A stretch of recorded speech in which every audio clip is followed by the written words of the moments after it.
Hi and welcome back to Chop's Garage. What we got on today, we got Craig in from Custom Valets as always. Pops and sees me every Thursday when I'm doing the dealer chat, which is why you'll see me come in and out of the video every now and then. Those people complain I come in and out of the video. It's normally because I'm saying hi to Craig and sort of stuff out. He's got the Polo that's just come back from MOT. We now have an advisory free MOT on the filthy Polo.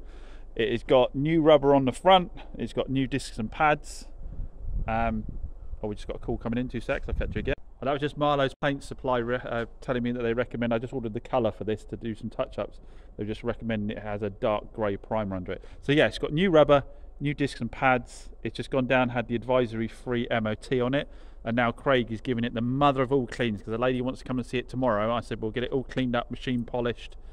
And then the paint's coming this afternoon for she touched some stuff up on it. And then she's going to decide if she pays a higher price and has all the paint like properly done, or whether she just takes it as it is. One thing I'm not going to be able to get done in that time frame, I don't think, I mean look at the filth in here, is the headliner, which is sagging at the back. I need to drop the whole headliner out and re-glue that, or actually ideally get new fabric and do the whole thing. So we'll see what happens with that. So he's cracking on and prepping that. Another news, I'm about to go down and get the Ford Fiesta from Moore's Garage, the little white one I had that I sold to a customer that's been down there for ages having the wet belt done, because the customer actually dropped his other car in and said could they prioritise doing that for him before they did the wet belt on the Fiesta. Now, one thing I want to show you is, yet again, we have a wet belt off a 10-year-old Ford Ecoboost engine. Now, just to pre-frame this in case you don't watch my videos normally, we've done quite a few 1 litre Ford EcoBoost engines in cars for retail, and every time we get one in the comments everyone's going EcoBoom, EcoBoom, the cam belt will be broken up, it'll be filling up the strainer and the engine's about to go bang. And that is a known thing on the EcoBoost engine, but one thing I want to do on this channel is kind of like just balance everything out a bit with real life experience. Now I have now had 3 in that were 10 years old, so the cam belts are needed at 10 years, or I think it's 100,000 miles. I'll just double check that. I'll put on screen and correct myself if I'm wrong on that. So realistically, it is a big cam belt job. It costs quite a lot of money and people don't want to do it. I think the retail for it is about £1,400 to do one of the cam belts. But bear in mind, it is only needed once every 10 years or 100 odd thousand miles. So normally on most cars, you do 2 belts in that time. That would probably cost you £1,000 anyway.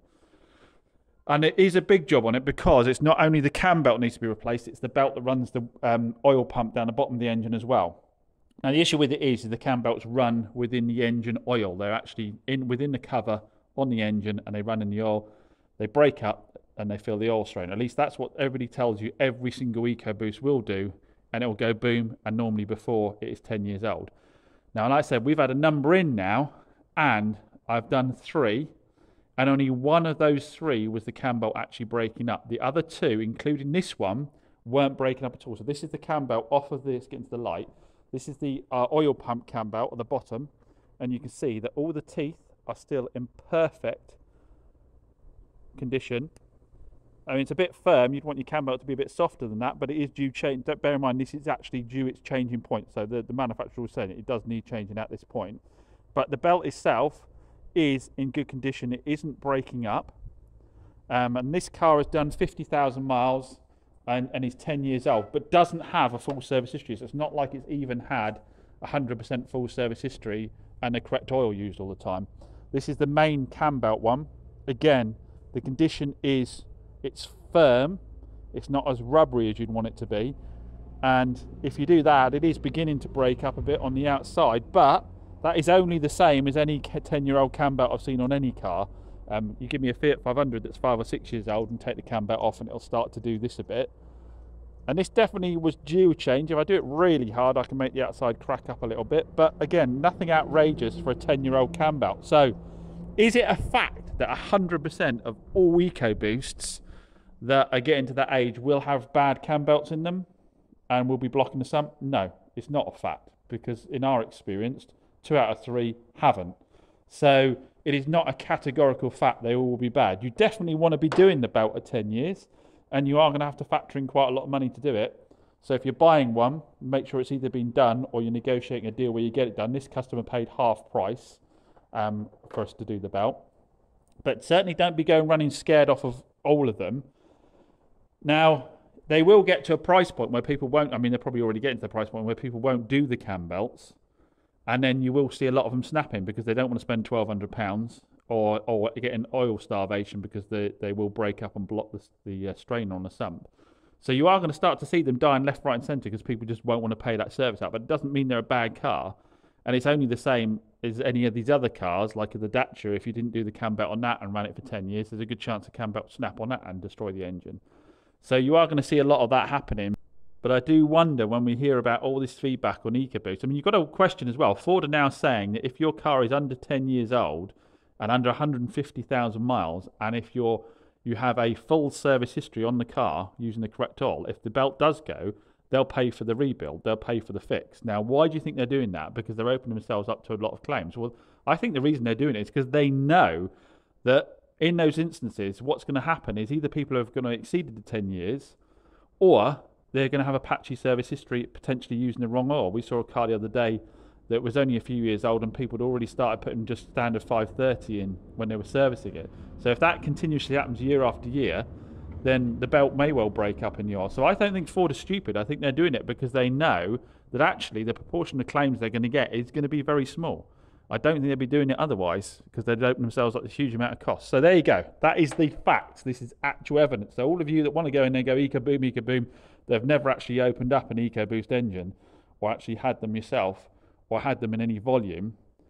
There is a proof that they aren't all about to break up and destroy the engine. So just to re-clarify, before everybody goes nuts in the comments, I do know it is a problem and I do know it can happen and you should most definitely get your cam belt done on your Ecoboost at that 10 years. And if it's not had a full service history with the correct oils, I'd probably get it done even earlier.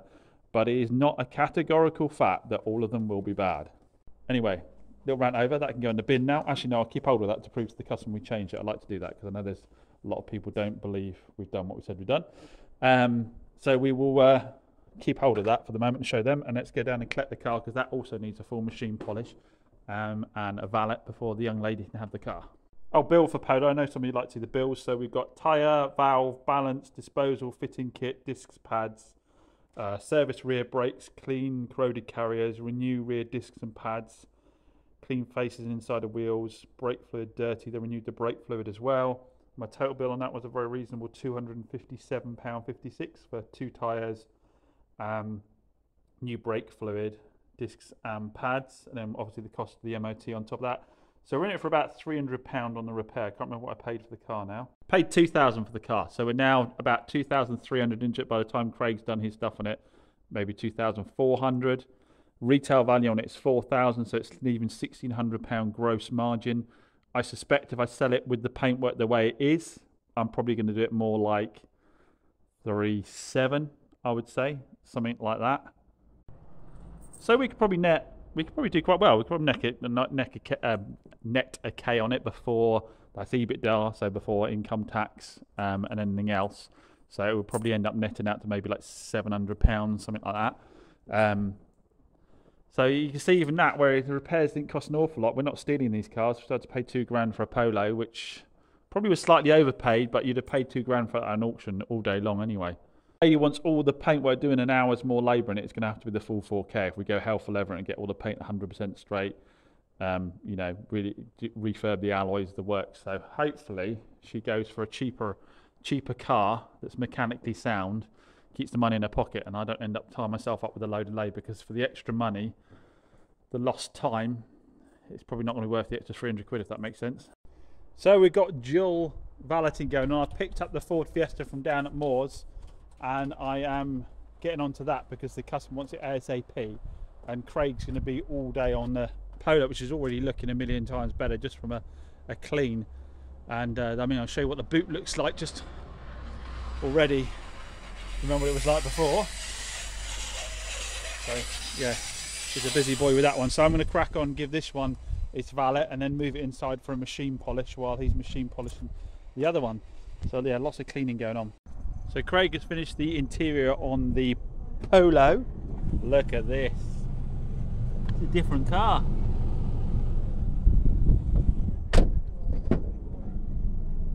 It's fantastic. So he's just got the heaters running to dry it out.